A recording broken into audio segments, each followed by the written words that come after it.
Hi, everybody. I hope that you have had a good week. We're here for yet another virtual children's conversation or Sunday school, whatever you would like to call it. I'm going to try to keep this fairly short and sweet this week, but I'm really tired today, so if I start to babble, I'm sorry.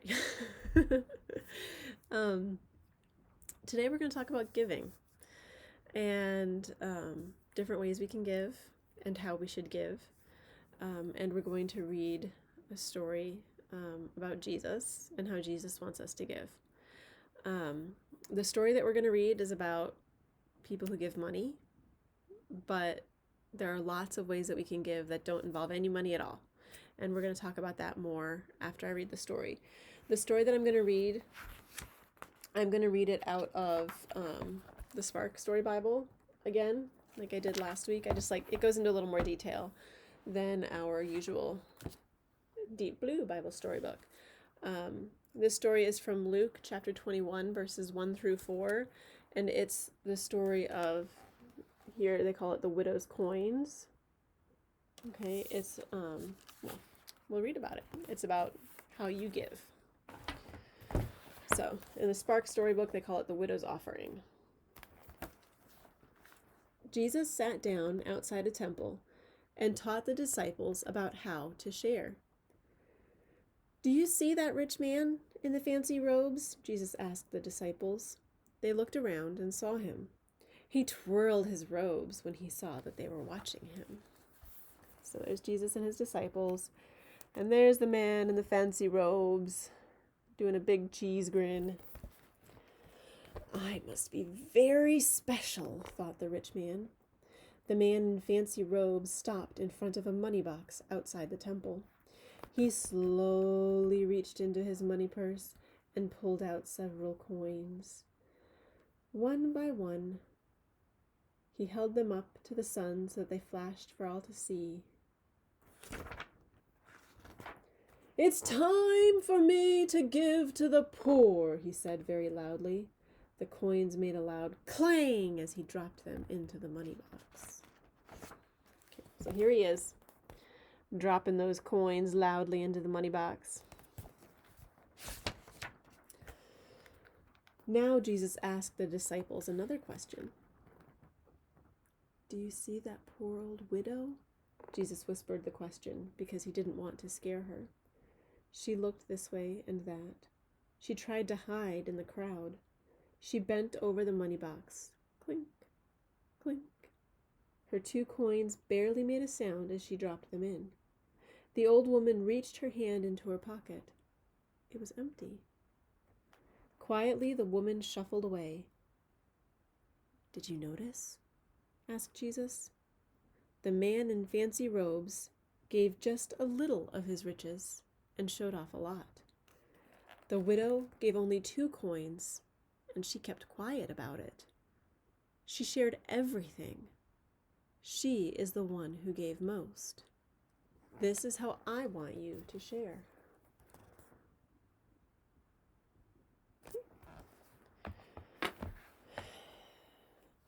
So, we're going to talk about the widow and the rich man and how they gave differently from each other. First of all, with the widow, it's important to know that she's a widow, which means her husband is dead. She's poor. She probably doesn't have other family. She certainly doesn't have a way to easily make money. Back then, if you were a widow, it was really, really bad luck. Like, they were the most downtrodden of society. And so they were really, really vulnerable. And this money box for church, if they were going to the poor, probably should have gone to her because she's part of the poor. So it would be like if you were to see a homeless person going up and giving money to a charity. That's sort of the equivalent in today's society of a widow back in Jesus' time. So, the widow gave everything she had. Is that what we're supposed to do?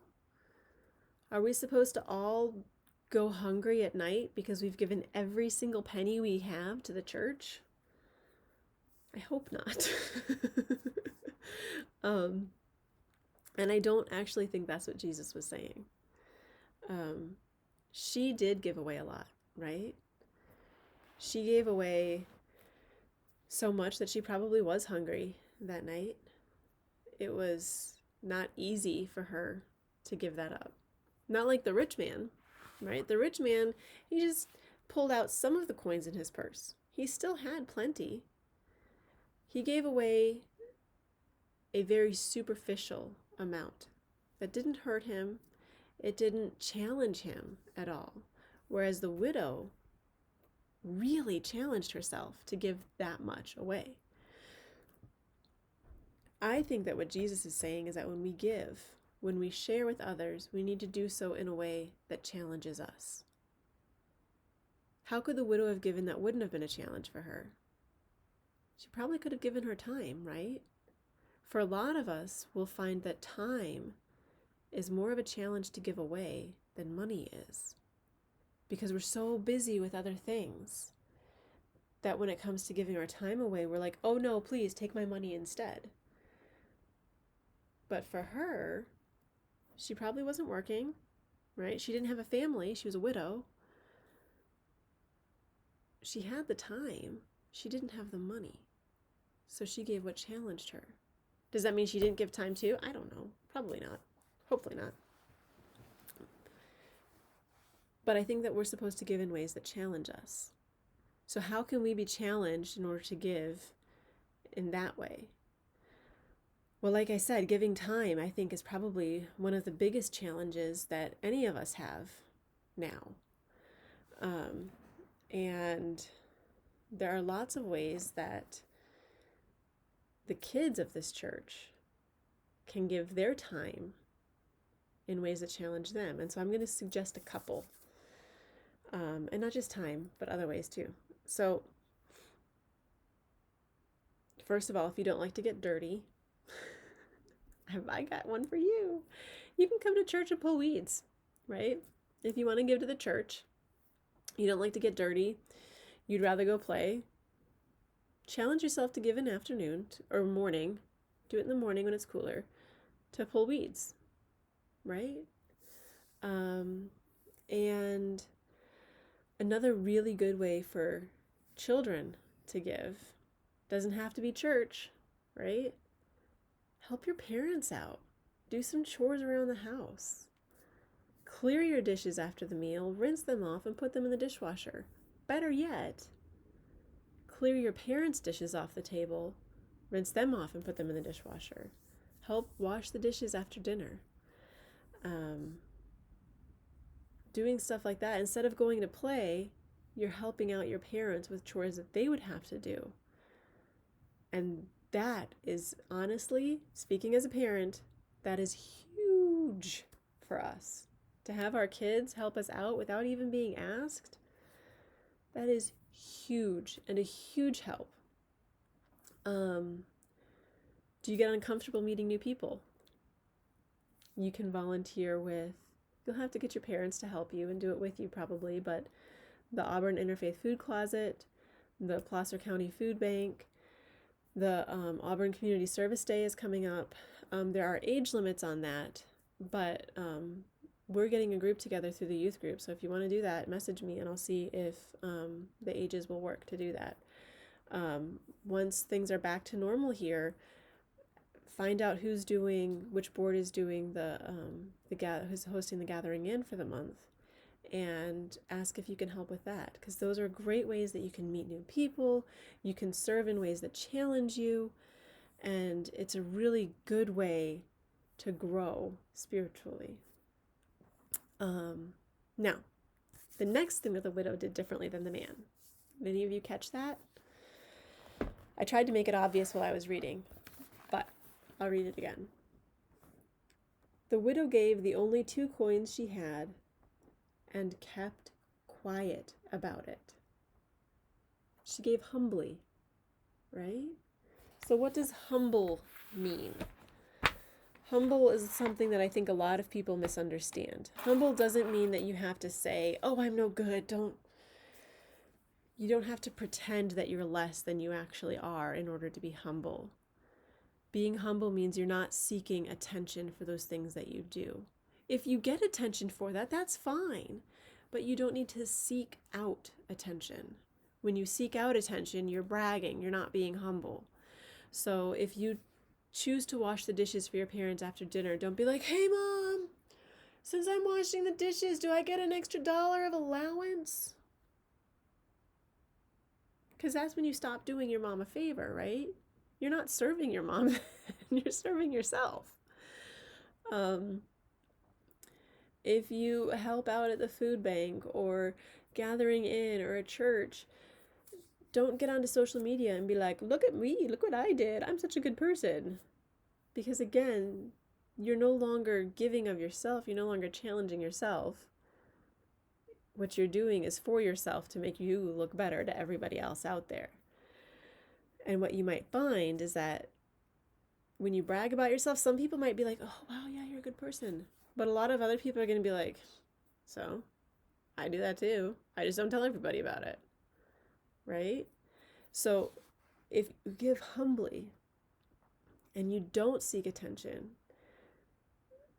that in and of itself is a way of challenging you while you're giving, first of all. But also what you might find is that the rewards of giving humbly far surpass the rewards of bragging about what you give. For example, let's go back to doing dishes for mom. I like the idea of doing dishes for mom. If you do the dishes for your mom, don't ask for anything else about it. Let's say maybe you've been having a bad day. You and mom have been doing this. Not that I can imagine any of you would ever do this with your mom. Your mom's frustrated and she's tired. And she's like, "I have so many dishes to do. And I'm still like, I just want to take a nap." And then she sees you doing the dishes. And she's like, but she sees you doing the dishes and she's like, oh, that was really nice. Oh, this makes me happy. Right? So you go from doing this to doing this. And it repairs relationships. Whereas if you said, "Hey, Mom, I'm washing the dishes. Will you give me $1 now?" You're still doing this, right? So let's go from this, to embracing each other and giving. And when you give humbly, you're opening up to do so much more and to reap so many bigger rewards than you would if you were trying to brag about it and to seek something out directly from giving it. So let's go ahead and close in prayer with that. Dear God, thank you for teaching us how to give and how to serve others. Please help us find ways to give and serve that challenge us, and help us to do this humbly. In your name we pray. Amen. And so with that, I'm going to say goodbye. And for my weekly challenge, I bet you can guess what it is. Find a way to serve in a way that challenges you and do it humbly. You don't need to tell me about it. Just go and do it.